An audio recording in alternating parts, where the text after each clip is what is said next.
ಪ್ರದೇಶದಲ್ಲಿ ಮತಗಳ್ಳತನ ಆರೋಪ. ಮಧ್ಯಾಹ್ನ 3 ಗಂಟೆಗೆ ಚುನಾವಣಾ ಆಯೋಗ ಸುದ್ದಿಗೋಷ್ಠಿ. ರಾಹುಲ್ ಗಾಂಧಿಗೆ ಟಕ್ಕರ್ ಕೊಡುತ್ತಾ ಆಯೋಗ.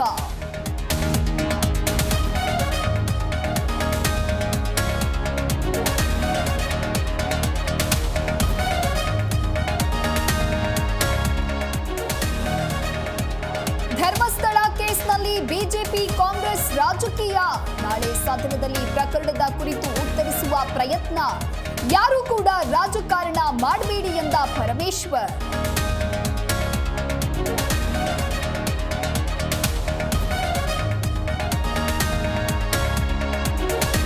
ಹಿಂದೂ ಧರ್ಮೀಯರ ಶ್ರದ್ಧೆ ನಾಶ ಮಾಡಲು ಯತ್ನ.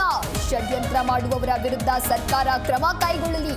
ಧಾರವಾಡದಲ್ಲಿ ಚಿಂತಕ ಚಕ್ರವರ್ತಿ ಸೂಲಿಬೆಲೆ ಆಗ್ರಹ.